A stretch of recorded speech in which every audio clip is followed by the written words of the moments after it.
Namaskar. Some say that a rose by any other name is still but a rose. So, what's in a name, right? But we know that a name is very important. It reflects our identity. Even if we take a rose, yes, you can call a rose in different languages by different names. In Hindi or Urdu, it is known as gulab. The point is, when you say rose or gulab, a particular idea comes into your mind. Okay? And that idea is important. If the word rose means something else in some other language, okay, then that is the idea which will come. It will not be the flower rose as we know it. So what really matters is the idea. So what is important? Is the word important or the idea important? I am talking about all this because we are talking about namakarana or the naming. So what is the significance of naming? Okay, let's understand that. I'll give you a very different perspective, and we'll start with that, and then obviously we'll get into the jyotish of it. This is something I wanted to share. This is something said by Swami Vivekananda. Interestingly, we will cover his chart also as far as naming is concerned today. I'll read out the entire thing. I mean, why should I edit few things? In the beginning was the word. This is something which is common to both Bible as well as Rig Veda, that in the beginning was the word, Shabda. The microcosm and the macrocosm are built on the same plan. Just as the individual soul is encased in a living body, so is the universal soul in the living Prakriti, that is the objective universe.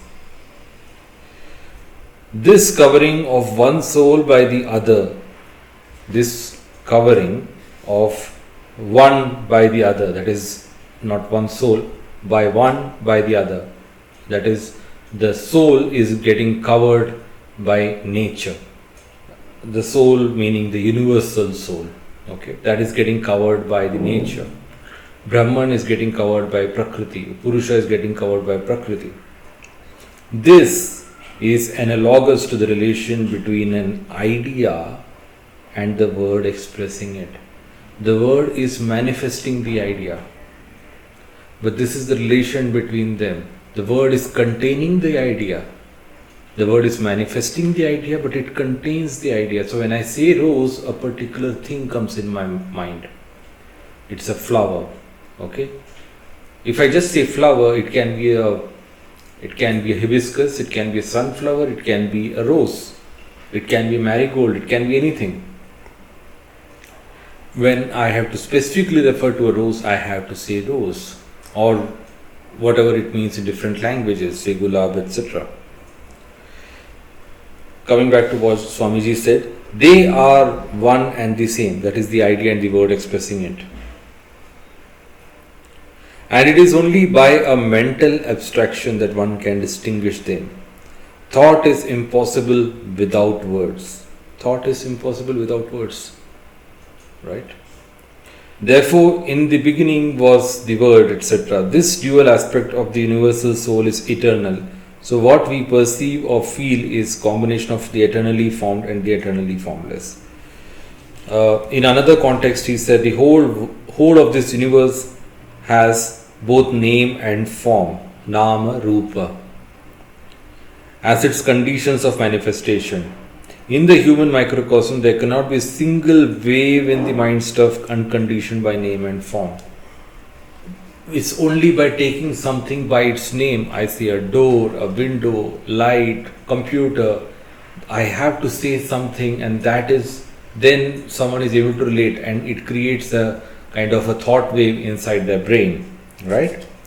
If it be true that nature is built throughout on the same plan, this kind of conditioning by name and form must also be the plan of the building of the whole of the cosmos.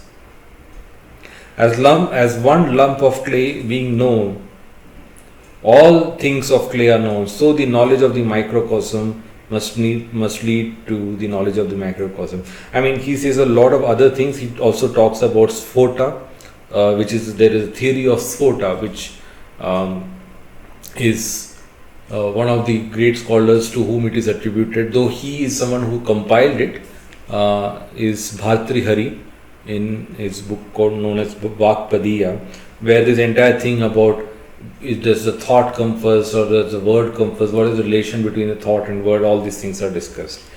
Anyhow, Swamiji thereafter talks about the importance of Om, and the key point that he was trying to drive is how Om is important. Anyway, my point is just to give you at a higher level what a name means. A name is very important. Let's say we take any mantra, we are taking a name of a deity, right? And thereby we are calling the deity. Without that name, there is nothing. And especially in Kali Yuga, the name of the Holy Lord is very important. That itself can give liberation. Now, let us understand in the context of, a person's name. What is the importance of a person's name? I've given you an idea over here how important name in general is. Now you can understand a person's name, how important it is. It is something which is by which that person is being called every day by so many people. It is how he himself thinks about himself every day. Right? When he writes about himself, all his identity cards, everything carries that name. Okay? And hence we say that since that is something being constantly thought about, talked about, said about, manifesting everywhere, that is your particular name, then that name itself can be, if rightly chosen, one of the biggest remedies in a chart. And that is the point I am trying to drive home with all these references. Name itself can be the biggest remedy in your chart. And if you choose a right name or wrong name, then that can have a big implication on your destiny. Right? Because the names are connected to sounds. And in Jyotish we have how sounds are connected to the various signs and planets, etc. through concepts like Hoda Chakra. And then there are names associated with planets themselves also. So sounds associated because of that with the planets. Because of certain signs and association with certain planets, you have, that is how it is linking to Jyotish. My Guruji, Shri Visti Larsen, he had few years back, I think many years back now, given lectures in detail on Namakarana. It is freely available on YouTube. You just put the word Namakarana and Visti Larsen in YouTube, you will find it for sure. It's in 2 parts, and he gives the basics of how to choose a name. Okay, I will try to build upon that. I'm not going to talk the same things what he has talked, then there's no point. He has done it obviously much better job and great research that he has done on this. So please look at that lecture as well. I'll provide the links in my description as well. Now I want to take it more than that. Whatever Guruji has talked about, he has laid down the foundations on this topic. And basis my own understanding, experience and research, etc., I will talk about it. Okay. Now basis that, you would know, okay, that certain aksharas are related to certain planets. How? In Devanagari it's very simple to understand. If someone knows the Varnamala or the structure of Devanagari, then it's very, very simple to understand. All the vowels belong to Sun. Ka, Kha, Ga, Ga, Nga, that particular Ka Varga as it is known belongs to Mars. Cha Varga, Cha, Cha, Ja, Jha, Nya, that belongs to Venus. Ta, Tha, Da, Dha, Na, Ta Varga belongs to Mercury. Ta, Tha, Dha, Dha, Na belongs to Jupiter. And Pa, Pha, Bha, Bha, Ma, Pa Varga, that is, belongs to Saturn. And then all the semi-vowels, Ya, Ra, La, Va, Sha, Sha, Sa, Ha, they all belong to Moon. Okay. The the consonants, that is from the Ka Varga till the Pa Varga, that which belongs to Mars, Venus, Mercury, Jupiter and Saturn, you will notice that these are all what is known as a Tara Grahas. The vowels and the semi-vowels belong to the luminaries, that is Sun and Moon, those who have light, while the others are Tara Grahas. They are not having light, but they are just the Grahas. They are like stars in a way. So the consonants, these Vargas are determined basis the point in our vocal system where this sound originates from. For example, the Ka Varga is guttural sounds. Okay. Cha Varga is what is known as palatal sounds. Okay. Ta Varga is what is known as retroflex sounds, when you sort of curl your tongue on your palate and you strike this hard sound like ta, tha, da, dha, na, like that. Okay. And then you have the Ta Varga, which is produced by the dental area, that is the teeth, ta, tha, dha, dha, na. And then finally you have the lips, okay, pa, fa, ba, bha, ma. As you can see, it is coming from this gradual progression from ka to pa is from back of the vocal area, that is from the throat area to the front, where the final, which is the pa, fa, ba, bha, ma, is related to the lips, okay, or oshtha. So these are the various Vargas which are there, right, and how they are linking to the planets. Then you have the Hoda Chakra scheme, where each Nakshatra Pada is assigned a particular sound, which is a combination of a consonant and a vowel. Okay. For example, I think Aries starts with Chu, that is the first Pada of Aries, which is Ashwini Nakshatra, first Pada is Chu, and so on and so forth. You have the various mappings. Okay, this is something very well known, and many people simply blindly, and this is something my Guruji Vistiji talks about in his webinar. People would just blindly take the moon's nakshatra pada and give that, start the name basis that. But obviously through his particular lecture, he talks how complex the entire naming is. Okay. And now I'll try to go one step higher. So those basics, please go and see over there. You can also Google Hoda Chakra and you can find the Guruji has given this in his website shrigaruda.com, also the Hoda Chakra scheme. You can find it in Google. Now let's take the example of Abraham Lincoln and how naming is impacting the destiny of the person.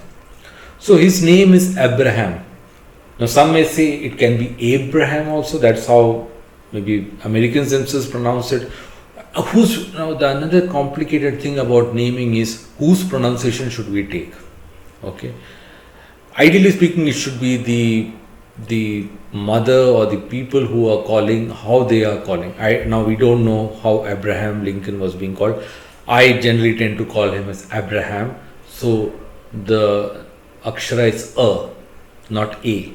Okay, and this makes a big difference because A akshara is in Aries while A akshara is in Taurus. And I believe if you see his chart and how his life panned out, it is A. Okay. Now A being a vowel belongs to Sun. Okay. And A as an akshara belongs to Aries. Okay. Now let's first of all see Sun. Guruji has talked about Shadbala in his webinar, that you should choose Shadbala. I'll try and go further deeper into the Shadbala because there are Shadbala is a cumulative system of many different balas. Okay, bala means strength. So there are many different strengths which are cumulatively put together in what is known as Shadbala. Now, but let's see, first and foremost, this Sun is in Lagna. It is the 7th Lord in Lagna. 7th Lord in Lagna is considered as a big blessing of a form of Shiva known as Hara. Okay, it's a big blessing. And here the Sun is conjoined, and secondly, when Sun is in Lagna, it is like almost like Sun is in Aries, because Aries is the first sign of Kala Purusha, first sign of the zodiac. Okay, so here it is like sun is very strong, naturally very strong. And sun is also happens to be the karaka for the first house. So by that way it is giving a great deal of blessing. The lagna is tremendously blessed, and especially by naming him as Abraham instead of some other name. Say if let's say his name started with Dhana, then Jupiter would have come into prominence more. Okay, and you may have had a very different destiny to the person.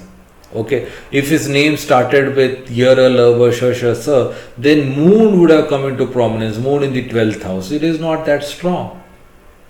On this day, so many people would have been born, they would have been named something else.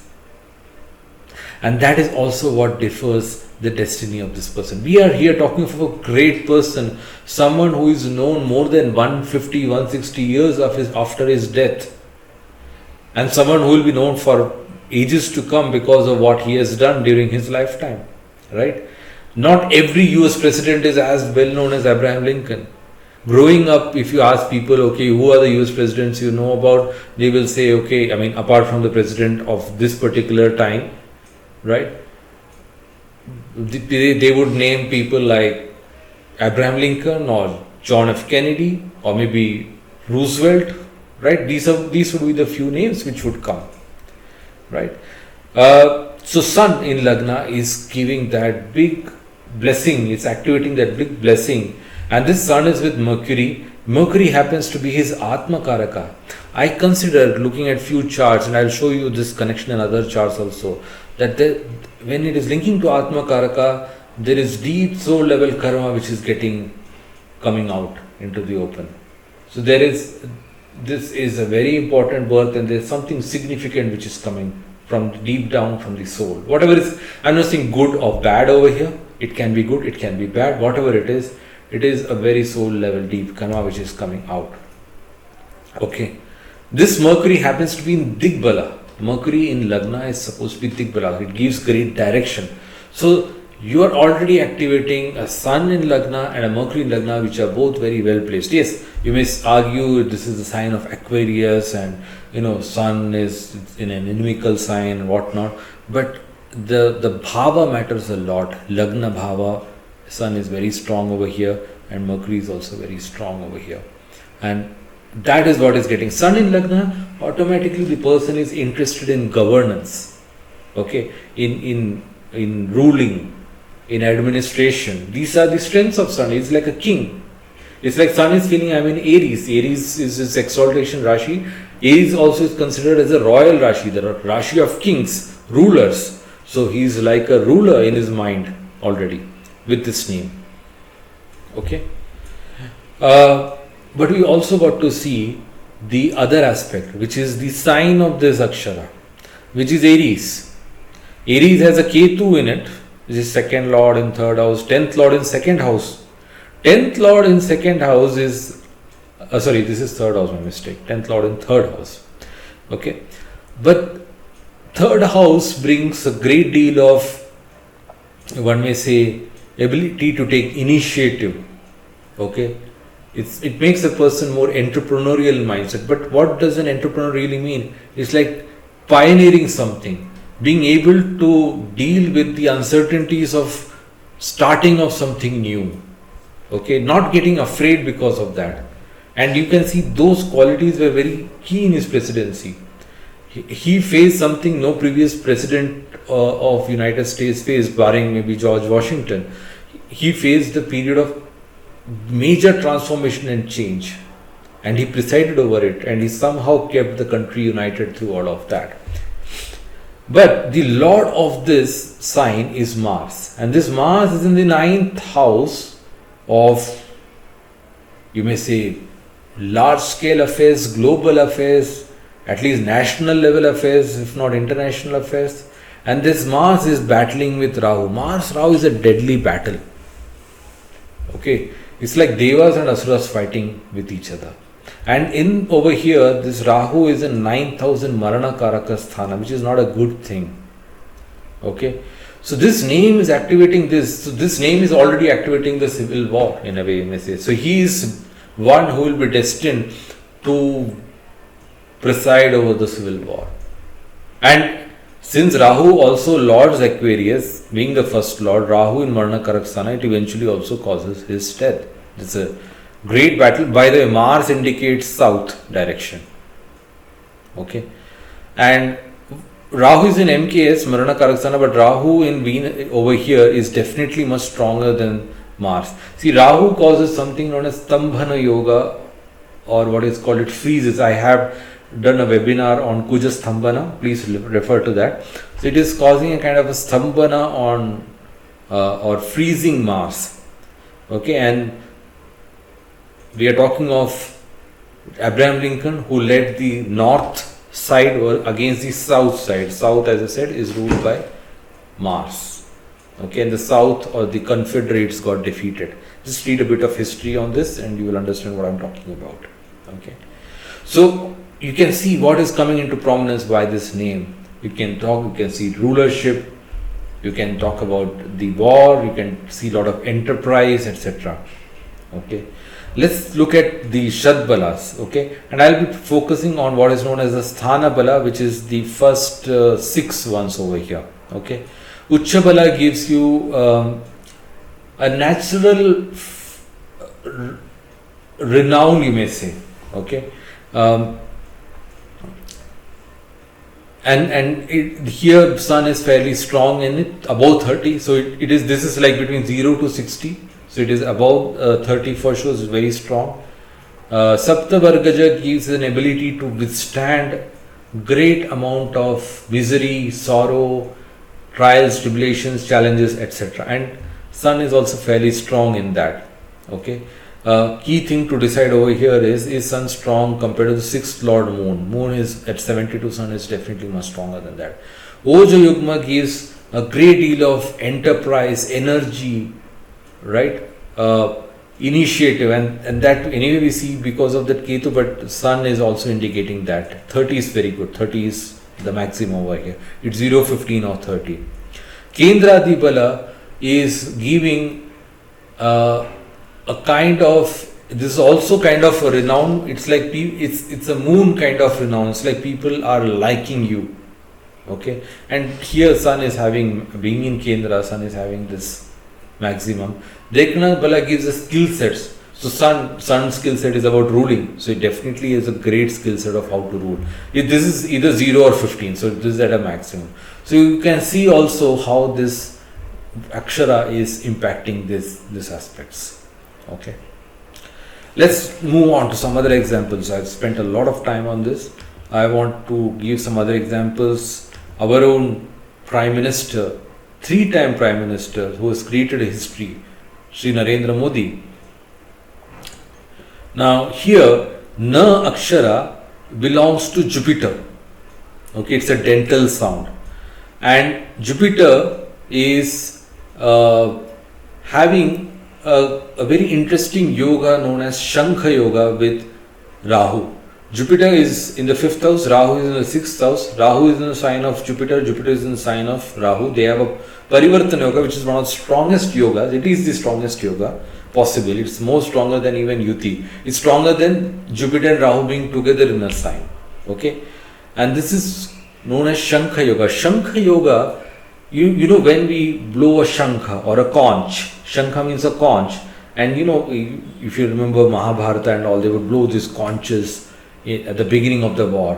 A war is a major transformation. Something is going to be changed, right? There could be a victor, there could be a loser, and something will drastically change, a drastic transformation. And the shankha is heralding that. We blow a shankha whenever we want to start something, say before starting a puja or an important event, a shankha is blown. Okay, so this is to dispel anything bad and ensure auspiciousness comes to you. So here you have Jupiter and Rahu, obviously not the most friendly of grahas, you may say, right? So it is definitely promising a great change, and whether good or bad, whatever you may say, his prime ministership over 10 years and now leading up to 15 years is a period of massive change for India, economically, socially, in terms of our standing in the world, how the world itself has changed around us so much in the last 10 years. Okay, so we have seen a whole lot of things. We have seen demonetization, we have seen COVID, we have seen wars around us, we have seen China trying to attack us and whatnot. We have seen G20 presidency. So many things has happened, and we are seeing a 3-time prime minister, which is only the second time in our history, right? So definitely a lot of change. Whether I'm not saying either for or against him over here, being strictly neutral, this is definitely a period of great change in our history, right? But Akshara Na happens to be in the sign of Scorpio, okay? And in Scorpio, he's having one of the phenomenal yogas, and you can see this also from the fact of when has he become the prime minister. You have Moon and Mars yoga. He became the prime minister in the Moon Dasha, Moon Mahadasha, and is still continuing in the Mars Dasha. This Moon is the 10th Lord in 2nd house, conjoined with the 2nd Lord Mars in own sign, and it is giving him the Simhasana yoga. 10th Lord in 2nd house is Simhasana yoga, right? And you have over here Mars, which is very strong. Okay, and being in Kendra to Moon, it is giving a Nicha Bhanga to Moon also. Also Venus in Kendra to Moon is also giving him a Nicha Bhanga. So this Moon, even though it looks debilitated, is breaking that debility as well, and that promises great deal of prominence, everything to him. Okay, so 2 things about him you can see very clearly. It is about the this Jupiter Rahu yoga, which is Shankha, promising great change, and also this Moon Mars yoga. Also, you have Jupiter and Venus in the 5th and 11th house axis. Jupiter Venus yoga is a great phenomenal yoga, and you have this in the 5-11 axis over here. Okay, which is also very, very good.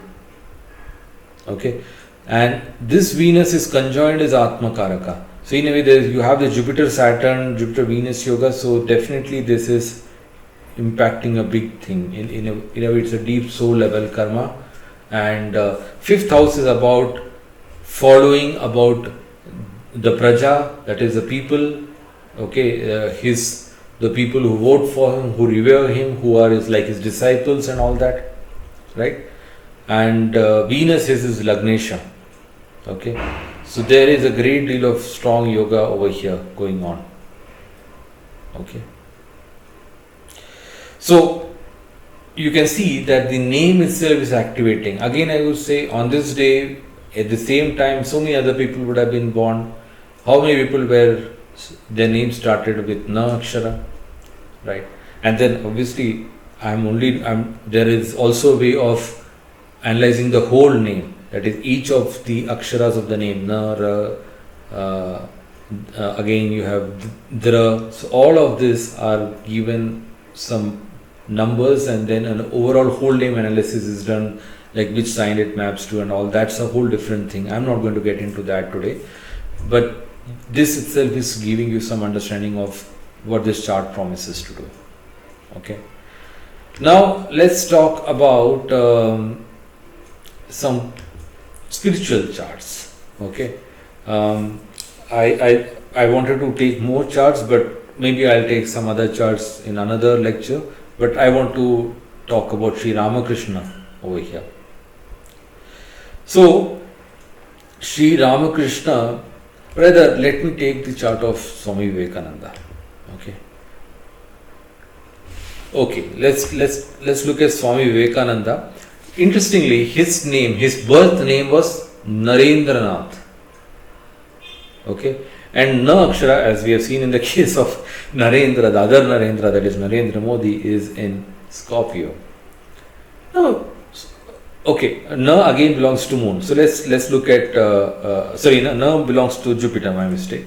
So let's look at Jupiter. Jupiter is first lord in 11th house. Very great placement. This Jupiter is having what is known as Achadana, or a good drishti or good influence on the Lagna. Okay, so the name is kind of protecting, giving him a protection by that. way. Okay, this Jupiter is kind of protecting the Lagna. Jupiter is a Lagnesha, so definitely that also is a very positive thing. Okay, but let's look at the other aspect. Now is in the sign Scorpio, and you have again this Mars Rahu Yoga, which we have similarly seen in case of Abraham Lincoln, right? This Mars is aspecting Rahu. This Rahu is getting smashed over here in a big way. Okay, and if you see, yes, his life, he was someone who was very spiritual. See, you have Atmakaraka, Sun in Lagna, and Lagna, as I said, is getting activated because you have chosen Lagnesha for the name, right? So Sun, Atmakaraka in Lagna, all this is getting positively activated. But then you have this Rahu, and before he became a monk, the kind of trials and tribulations he has gone through, right? No one else can withstand that. I mean, his father passed away, and then there were relatives who were hostile to him, and he was not able to find any job. He went through a whole lot of things, and his name, people were talking ill about him, because maybe sometime he said, I wonder if God is there or something like that, and people were talking, Narendra has become an atheist. Someone went to his guru, Sri Ramakrishna, and said, it seems Narendra has become an atheist and all these things. And Sri Ramakrishna obviously knew the truth. He said, don't be a fool, he cannot be an atheist or anything like that. So, his name was slandered, that is this Rahu. Okay. And this Rahu is aspecting Lagna. Lagna is your name. So, your name is getting slandered. Right. But this Mars is smashing this Rahu. Mars is the Mantresha, fifth lord, and there is another episode in his life when once he felt temptation rearing his head, okay, kind of a lust kind of thing, and when this thought came, what did he do? He sat on a tawa or a big, you may say stove, a pan. He sat on it.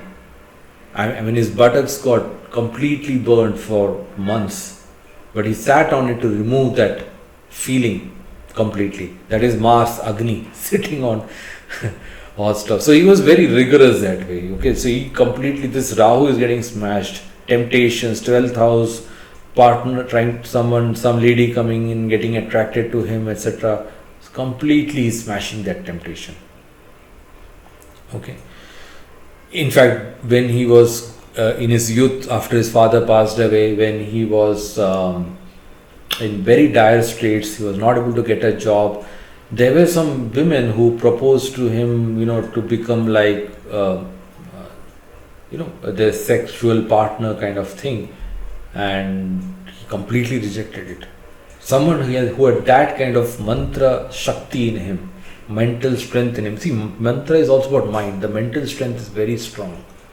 This Mars is, and Mars rules the nerves. Someone whose nervous strength is phenomenally strong, who is able to bear a great deal of burden. He completely was, even in that dire straits, Rahu put him in such dire straits, yet he didn't succumb to it.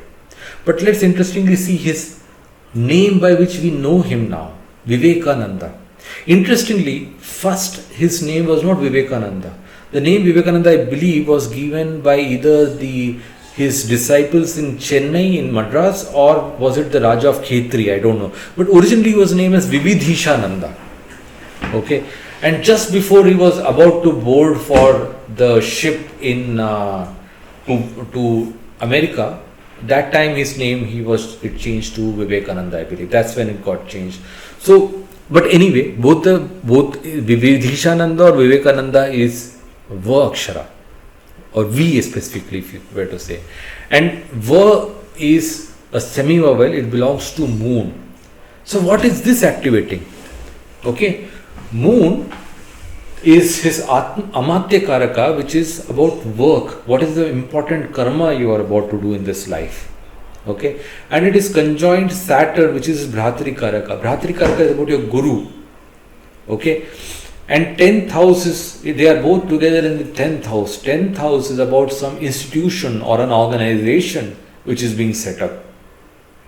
Okay, and moon can also mean home, right? It is a natural fourth lord, it is home. So his entire thing, what did his master want from him? His master wanted him to set up an institution, an organization for monks. Moon plus Saturn. Moon plus Saturn is people who are renunciates. Because Saturn causes vairagya bhava in your mind. Okay, and moon is moon is the mind. The mind is very renunciated, very detached. So those kind of people, a kind of an institution, an organization, and probably a home for those people who are renunciates. And that is what was his life's work. I mean, he ensured a Ramakrishna mission, Ramakrishna Mutt was set up. And once he did it, his main mission was over. That was what he had come for. Okay. So that was this entire moon Saturn thing. And the Akshara Va happens to come in the sign of Taurus. Okay.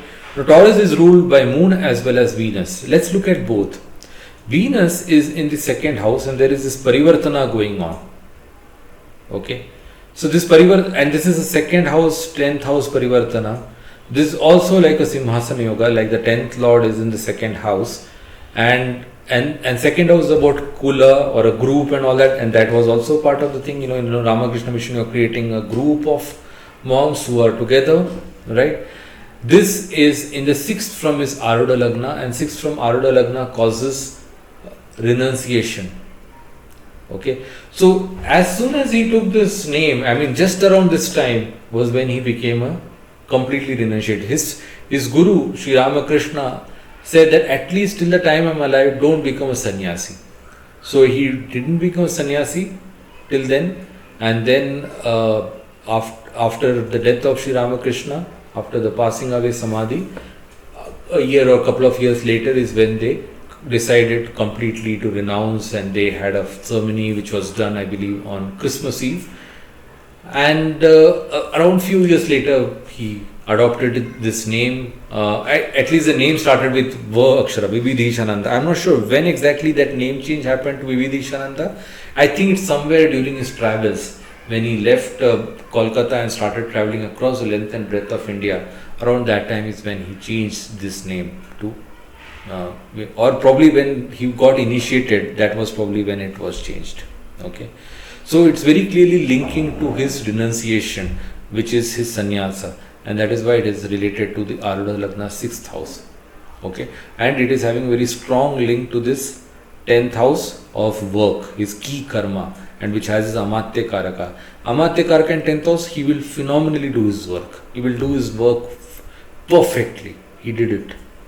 Okay. So I think I have taken a lot of time today. I have few more charts. Maybe I'll cover it next time. Okay. Thank you so much for patiently listening to me. Hope you found this interesting. Something more I have been able to add to what has already been very nicely shared by my guru. And please share your comments. Thank you so much.